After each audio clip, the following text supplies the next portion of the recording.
Hey everybody, this is chapter 1 of Revolution Betrayed by Leon Trotsky. The title of the chapter is What Has Been Achieved. Yes, three headings, the principal indices of industrial growth, comparative estimates of these achievements, production per capita of the population. Part 1. The principal indices of industrial growth. Owing to the insignificance of the Russian bourgeoisie, the democratic tasks of backward Russia, such as liquidation of the monarchy and the semi-feudal slavery of the peasants, could be achieved only through a dictatorship of the proletariat. The proletariat, however, having seized the power at the head of the peasant masses, could not stop at the achievement of these democratic tasks. The bourgeois revolution was directly bound up with the first stages of a socialist revolution. The fact was not accidental. The history of recent decades very clearly shows that in conditions of capitalist decline, backward countries are unable to attain that level which the old centers of capitalism have attained. Having themselves arrived in a blind alley, the highly civilized nations blocked the road of proletarian revolution, not because her economy was the first to become ripe for a socialist change, but because she could not develop further on a capitalist basis. Socialization of the means of production had become a necessary condition for bringing the country out of barbarism. That is the law of combined development for backward countries. Entering upon the socialist revolution as, quote, the weakest link in the capitalist chain, end quote, Lenin. The former empire of the czars is even now, in the 19th year after the revolution, still confronted with the task of, quote, catching up with and outstripping, end quote. Consequently, in the first place, catching up with Europe and America, she has, that is, to solve those problems of technique and productivity which were long ago solved by capitalism in the advanced countries. Could it indeed be otherwise? The overthrow of the old ruling classes did not achieve but only completely revealed the task to rise from barbarism to culture. At the same time, by concentrating the means of production in the hands of the state, the revolution made it possible to apply new and incomparably more effective industrial methods. Only thanks to a planned directive was it possible in so brief a span to restore what had been destroyed by the imperialist and civil wars, to create gigantic new enterprises, to introduce new kinds of production, and establish new branches of industry. The extraordinary tardiness in the development of the international revolution, upon whose prompt aid the leaders of the Bolshevik party had counted, created immense difficulties for the Soviet Union, but also revealed its inner powers and resources. However, a correct appraisal of the results achieved, their grandeur as well as their inadequacy, is possible only with the help of an international scale of measurement.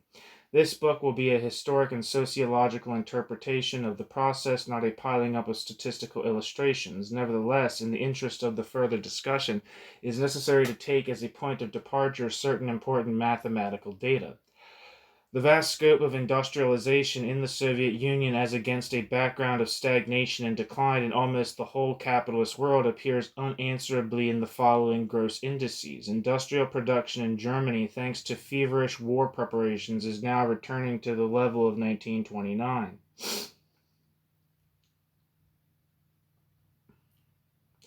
Production in Britain, holding to the apron strings of protectionism, has raised itself 3 or 4% during these 6 years. Industrial production in the United States has declined approximately 25%. In France, more than 30%. First place among capitalist countries is occupied by Japan, who is furiously arming herself and robbing her neighbors. Her production has risen almost 40%. But even this exceptional index fades before the dynamic of development in the Soviet Union. Her industrial production has increased during the same period approximately 3.5 times, or 250%. The heavy industries have increased their production during the last decade, 1925 to 1935, more than 10 times. In the first year of the 5-year plan, 1928 to 1929, the capital investment amounted to 5.4 billion rubles. For 1936, 32 billion are indicated. If in view of the instability of the ruble as a unit of measurement, we lay aside money estimates, we arrive at another unit which is absolutely unquestionable. In December 1913, the Donbass produced 2,275,000 tons of coal. In December 1935, 7,125,000 tons of coal. During the last 3 years, the production of iron has doubled. The production of steel and of the rolling mills has increased 2.5 times. The output of oil, coal, and iron has increased from 3 to 3.5 times the pre-war figure. In 1920, when the first plan of electrification was drawn up, there were 10 district power stations in the country with a total power production of 253,000 kilowatts. In 1935, there were already 95 of these stations with a total power of 4,345,000 kilowatts.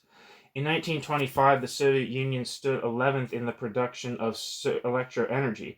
In 1935, it was second only to Germany and the United States. In the production of coal, the Soviet Union has moved forward from 10th to 4th place. In steel, from 6th to 3rd place. In the production of tractors, to the 1st place in the world. This also is true of the production of sugar. Gigantic achievements in industry, enormously promising beginnings in agriculture, an extraordinary growth of the old industrial cities and a building of new ones, a rapid increase of the number of workers, a rise in cultural level and cultural demands, such are the indubitable results of the October Revolution, in which the prophets of the old world tried to see the grave of human civilization. With the bourgeois economists, we have no longer anything to quarrel over. Socialism has demonstrated its right to victory, not on the pages of Das Kapital, but in an industrial arena comprising a sixth part of the earth's surface, not in the language of dialectics, but in the language of steel, cement, and electricity. Even if the Soviet Union, as a result of internal difficulties, external blows, and the mistakes of leadership, were to collapse, which we firmly hope will not happen, there would remain an earnest of the future this indestructible fact, that thanks solely to a proletarian revolution, a backward country has achieved in less than 10 years successes unexampled in history. This also ends the quarrel with the reformists in the workers' movement. We can compare for one moment their mouse-like fussings with the titanic work accomplished by this people aroused to a new life by revolution. If in 1918 the Social Democrats of Germany had employed the power imposed upon them by the workers for a socialist revolution, and not for the rescue of capitalism, it is easy to see on the basis of the Russian experience what unconquerable economic power would be possessed today by a socialist bloc of Central and Eastern Europe and a considerable part of Asia. The peoples of the world will pay for the historic crime of reformism with new wars and revolutions. 2. Comparative estimate of these achievements. The dynamic coefficients of Soviet industry are unexampled, but they are still far from decisive. The Soviet Union is uplifting itself from a terrible low level, while the capitalist countries are slipping down from a very high level. The correlation of forces at the present moment is determined not by the rate of growth, but by contrasting the entire power of the two camps as expressed in material accumulations, technique, culture, and above all the productivity of human labor. When we approach the matter from the statistical point of view, the situation changes at once and to the extreme disadvantage of the Soviet Union. The question formulated by Lenin, who shall prevail, is a question of the correlation of forces between the Soviet Union and the world revolutionary proletariat on the one hand, and on the other international capital and the hostile forces within the Union. The economic successes of the Soviet Union make it possible for the Soviet Union to fortify herself, advance, arm herself, and when necessary retreat and wait, in a word, hold out. But in its essence, the question, who shall prevail, not as a military, but still more as an economic question, confronts the Soviet Union on a world scale. Military intervention is a danger. The intervention of cheap goods in the baggage trains of a capitalist army would be an incomparably greater one. The victory of the proletariat in one of the Western countries, of course, immediately and radically alter the correlation of forces. But so long as the Soviet Union remains isolated, and worse than that, so long as the European proletariat suffers reverses and continues to fall back, the strength of the Soviet structure is measured in the last analysis by the productivity of labor. And that under a market economy expresses itself in production costs and prices. The difference between domestic prices and prices in the world market is one of the chief means of measuring the correlation of forces. The Soviet statisticians, however, are forbidden even to approach that question. The reason is that, notwithstanding its condition of stagnation and rot, capitalism is still far ahead in the matter of technique, organization, and labor skill. The traditional backwardness of agriculture in the Soviet Union is well enough known. In no branch of the Soviet Union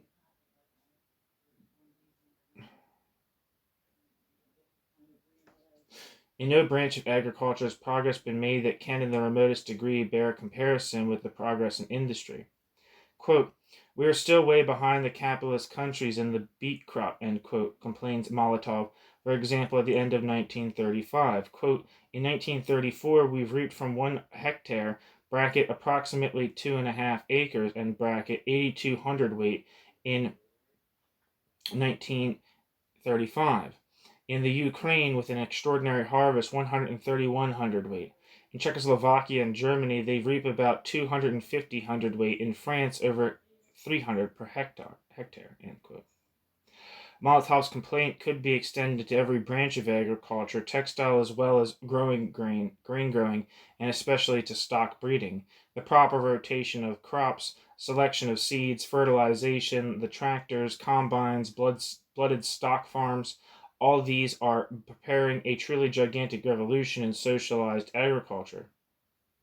But it is just in this most conservative realm that the revolution demands time. Meanwhile, notwithstanding collectivization, the problem still is to approach the higher models of the capitalist West, handicapped though it is with the small farm system. The struggle to raise the productivity of labor and industry runs in two channels: adoption of an advanced technique and better use of labor power. What made it possible to establish gigantic factories of the most modern type in the space of a few years was, on the one hand, the existence in the West of a high capitalist technique, on the other, the domestic regime of planned economy. In this sphere, foreign achievements are in process assimilation. The fact that Soviet industry, as also the equipping of the Red Army, has developed at a forced tempo, contains enormous potential advantages. The industries had not been compelled to drag along an antiquated implementation as in England and France. The army has not been condemned to carry on an old-fashioned equipment. But this same feverish growth has also had its negative side. There is no correspondence between the different elements of industry. Men lag behind technique. The leadership is not equal to its task. Altogether, this expresses itself in extremely high production cost and poor quality of product. Quote, "Our works," end quote, writes the head of the oil industry, quote, "possesses the same equipment as the American, but the organization of the drilling lags. The men are not sufficiently skilled," end quote. Numerous breakdown, he complains, are a result of, quote, "carelessness, lack of skill, and lack of technical supervision," end quote, Molotov complains. Quote, "We are extremely backward in organization of the building industry. The building industry is carried on for the most part in old ways with an abominable use of tools and mechanisms," end quote. Such confessions are scattered throughout the Soviet press. The new technique is still far from giving the results produced in its capitalist fatherlands. The wholesale success of the heavy industries is a gigantic conquest. On that foundation alone it is possible to build. However, the test of modern industry is the production of delicate mechanisms which demand both technical and general culture. In this sphere, the backwardness of the Soviet Union is still great. Undoubtedly, the most important success, both quantitative and qualitative, have been achieved in war industries. The army and fleet are the most influential clients and the most fastidious customers. Nevertheless, in a series of their public speeches, the heads of the War Department, among them Vereshilov, complain unceasingly, quote, "We are not always fully satisfied with the quality of the products which you give us for the Red Army," end quote. It is not hard to sense the anxiety which these cautious words conceal. "The products of machine manufacture," says the head of the heavy industries in an official report, quote, "must be good quality and unfortunately are not," end quote. And again, quote, "Machines are with us are expensive," end quote. As always, the speaker refrains from giving accurate comparative data in relation to world production. The tractor is the pride of Soviet industry, but the coefficient of effective use of the tractors is very low. During the last industrial year, it was necessary to subject 18% of the tractors to capital repairs. A considerable number of the tractors, moreover, got out of order again at the very height of the tilling season. According to certain calculations, the machine and tractor stations will cover expenses only with a harvest of 20 to 22 hundredweight of grain per hectare. At present, when the average harvest is less than half of that, the state is compelled to disperse billions to meet the deficit. Things are still worse in the sphere of auto transport. In America, a truck travels 60 to 80 or even 100,000 kilometers a year. In the Soviet Union, only 20,000. That is a third or a fourth as much. Out of every 100 machines, only 55 are working and the rest are undergoing repairs or awaiting them. The cost of repairs is double the cost of all the new machines put out. It is no wonder that the State Accounting Office reports, quote, auto transport is nothing but a heavy burden on the cost of production, end quote. The increase of carrying power of the railroads is accompanied, according to the President of the Council of People's Commissars, quote, by innumerable wrecks and breakdowns, end quote. The fundamental cause is the same, low skill of labor inherited from the past. The struggle to keep the switches in neat condition is becoming in its way a heroic exploit, about which prize switch girls make reports in the Kremlin to the highest circles of power. Water transport, notwithstanding the progress of recent years, is far behind that of the railroads. Periodically, the newspapers are speckled with communications about, quote, the abominable operation of marine transport, end quote, extremely low quality of ship repairs, end quote, etc.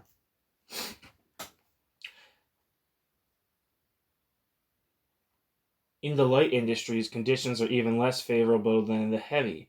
A unique law of Soviet industry may be formulated thus: commodities are, as a general rule, worse the nearer they stand to the mass consumer. In the textile industry, according to Pravda, quote, there is a shamefully large percentage of defective goods, poverty of selection, predominance of low grades, end quote. Complaints of the bad quality of articles of wide consumption appear periodically in the press, quote, clumsy ironware, quote, ugly furniture badly put together and carelessly finished, quote, you can't find decent buttons, quote, the system of social food supply works absolutely unsatisfactorily, end quote, and so on endlessly.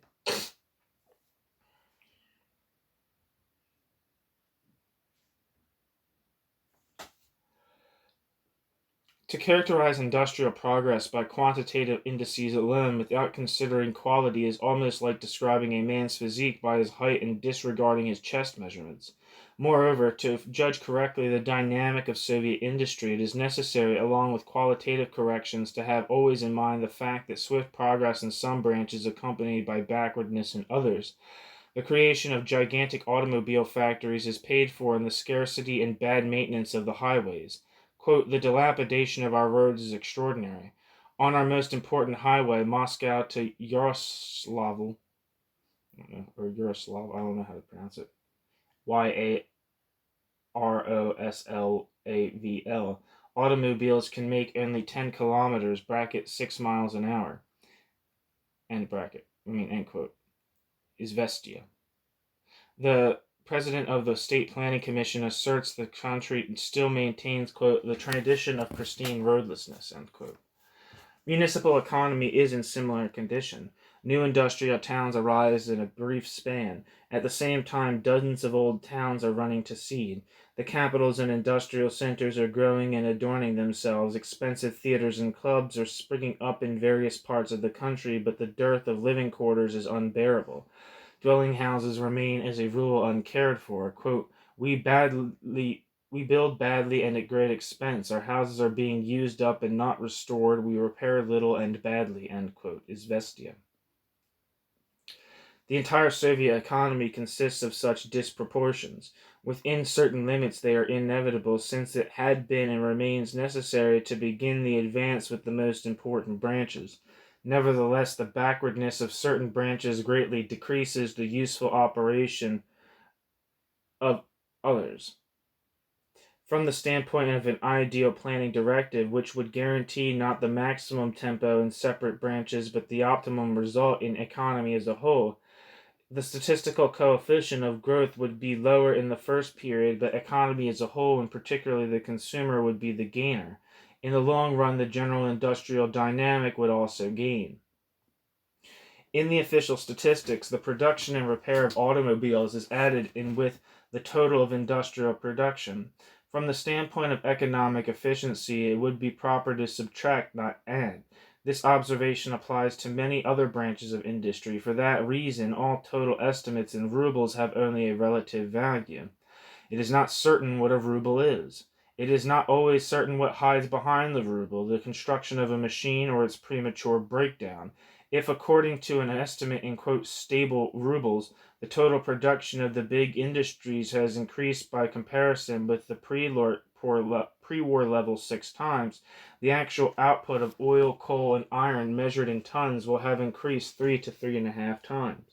The fundamental cause of this divergence of indices lies in the fact that the Soviet industry has created a series of new branches unknown to Tsarist Russia, but a supplementary cause is to be found in the tendentious manipulation of statistics. It is well known that every bureaucracy has an organic need to doll up the facts.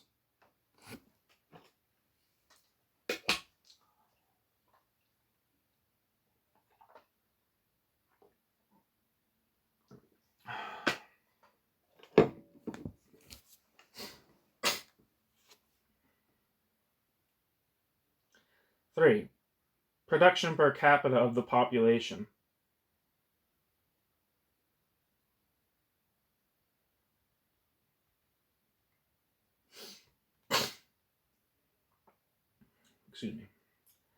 The average individual productivity of labor in the Soviet Union is still very low. In the best metal foundry, according to the acknowledgement of its director, the output of iron and steel per individual worker is a third as much as the average output of American foundries.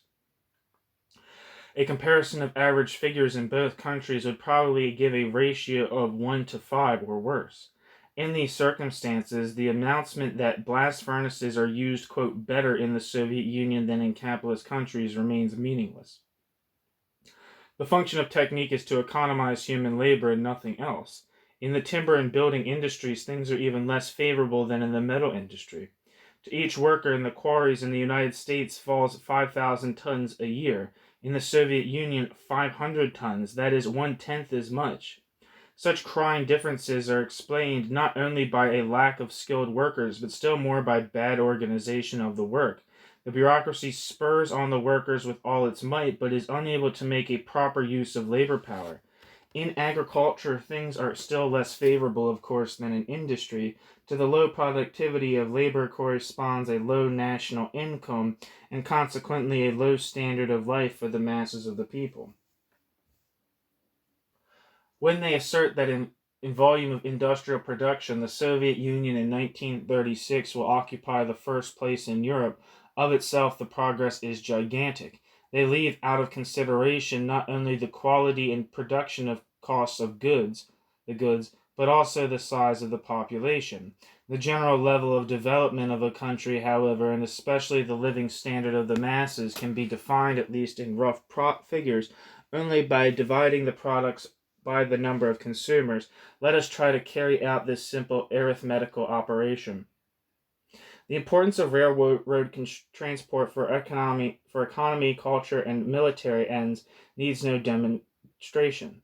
The Soviet Union has 83,000 kilometers of railroads against 58,000 in Germany, 63,000 in France, 417,000 in the United States. This means that for every 10,000 people in Germany, there are 8.9 kilometers of railroad. In France, 15.2. In the United States, 33.1. And in the Soviet Union, 5. Thus, according to railroad indices, the Soviet Union continues to occupy one of the lowest places in the civilized world. The merchant fleet, which has tripled in the last 5 years, stands now approximately on a par with that of Denmark and Spain. To these facts we must add the still extremely low figure for paved highways. In the Soviet Union, 0.6 automobiles were put out for every 1,000 inhabitants. In Great Britain, about 8 in 1934. In France, about 4.5. In the United States, 23, as against 36.5 in 1928. At the same time, in the relative number of horses, about 1 horse to each 10 or 11 citizens. The Soviet Union, despite the extreme backwardness of its railroad, water, and auto transport, does not surpass either France or the United States, while remaining far behind them in the quality of the stock. In the sphere of heavy industry, which has attained the most outstanding successes, the comparative indices still remain unfavorable. The coal output in the Soviet Union for 1935 was about 0.7 tons per person. In Great Britain, almost 5 tons. In the Soviet Union, almost 3 tons, as against 5.4 tons in 1913. In Germany, about 2 tons. Steel. In the Soviet Union, about 67 kilograms equal to 2.5 pounds approximately. I don't think that's true. I thought it was 2.2 pounds. I don't know. I've heard, wait, it's 2 and 1/5 pounds. Okay. Yeah, okay. Sorry, I thought I said 2.5. So it's 2 and 1/5 pounds. I know that from my weightlifting days, comparing kilograms and pounds. In the Soviet Union, about 250 kilograms, etc., about the same proportions in pig and rolled iron. In the Soviet Union, 153 kilowatt hours of electric power was produced per person in 1935. In Great Britain, 1934, in 443. In France, 363. In Germany, 472. In the light industries, the per capita indices are as a general rule still lower. Of woolen fabric in 1935, less than 1/2 meter per person, or 8 to 10 times less than in the United States or Great Britain. Woolen cloth is accessible only to privileged Soviet citizens. For the masses, cotton print, of which about 16 meters per person was manufactured, still has to do for winter clothes. The production of shoes in the Soviet Union now amounts to about 1/2 pair per person. In Germany, more than a pair. In France, a pair and a half. In the United States, about 3 pairs. And this leaves aside the quality index, which would still further lower the comparison. We take it for granted that in bourgeois countries, the percentage of people who have several pairs of shoes is considerably higher than in the Soviet Union. But unfortunately, the Soviet Union also still stands among the first in percentage of barefoot people. Approximately the same correlation, in part still less favorable, prevails in the production of foodstuffs. Notwithstanding Russia's indubitable progress in recent years, conserves, sausages, cheese, to say nothing of pastry and confections, are still completely inaccessible to the fundamental mass of the population. Even in the matter of dairy products, things are not favorable. In France and the United States, there is approximately 1 cow for every 5 people. In Germany, 1 for every 6. In the Soviet Union, 1 for every 8. But when it comes to giving milk, 2 Soviet cows must be counted approximately as 1. Only in the production of grain-bearing grasses, especially rye, and also in potatoes, does the Soviet Union, computing by population, considerably surpass the majority of European countries and the United States. But rye bread and potatoes as the predominant food of the population, that is the classic symbol of poverty.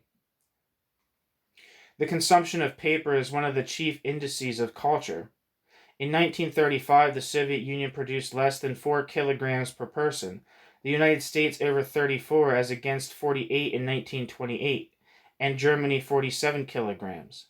Whereas the United States consumes 12 pencils a year per inhabitant, the Soviet Union consumes only 4, and those 4 are of such poor quality that their useful work does not exceed that of 1 good pencil, or at the outside 2.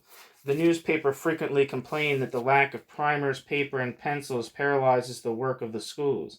It is no wonder that the liquid. I think there's a typo here. I don't know. I'm reading a transcript from Marxist.org, and it's generally good, but I feel like there's some fuck ups here. But it's okay. Everything I do is a fuck up. And look how wonderful I am. It says O. I don't know. It says. I must say, I assume it means I'm assuming there's supposed to be a lowercase n in front of that, so I'm going to roll with that. It is no wonder that the liquidation of illiteracy indicated for the 10th anniversary of the October Revolution is still far from accomplished. The problem can be similarly illuminated in starting from more general considerations. The national income per person in the Soviet Union is considerably less than in the West, and since capital investment consumes about 25 to 30%, incomparably more than anywhere else, the total amount consumed by the popular mass cannot but be considerably lower than in the advanced capitalist countries. To be sure, in the Soviet Union there are no possessing classes whose extravagance is balanced by an underconsumption of the popular mass. However, the weight of this corrective is not so great as might appear at first glance. The fundamental evil of the capitalist system is not the extravagance of the possessing classes, however disgusted that may be in itself, but the fact that in order to guarantee its right to extravagance, the bourgeoisie maintains its private ownership of the means of production, thus condemning economic system to anarchy and decay.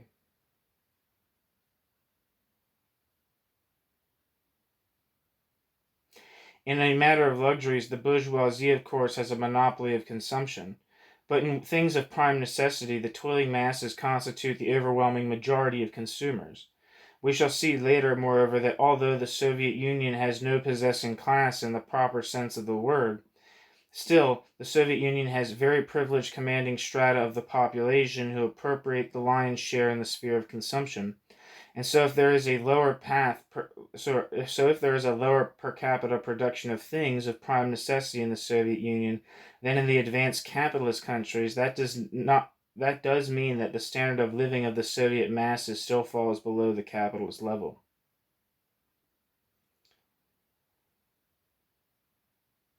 The historic responsibility for this situation lies, of course, upon Russia's black and heavy past, her heritage of darkness and poverty. There was no other way out upon the road of progress except through the overthrow of capitalism. To convince yourself of this, it is only necessary to cast a glance at the Baltic countries and Poland, once the most advanced part of the Tsar's empire and now hardly emerging from the morass. The underlying service of the Soviet regime lies in its intense and successful struggle with Russia's thousand-year-old backwardness, but a correct estimate of what has been attained is the first condition for further progress. The Soviet regime is passing through a preparatory stage, importing, borrowing, and appropriating the technical and cultural conquests of the West. The comparative coefficients of production and consumption testify that this preparatory stage is far from finished. Even under the improbable condition of a continuing complete capitalist standstill, it must still occupy a whole historic period. That is a first extremely important conclusion which we shall have need of in our further investigation. So that's the end of chapter 1. Thanks for listening. Leon Trotsky's Revolution Betrayed.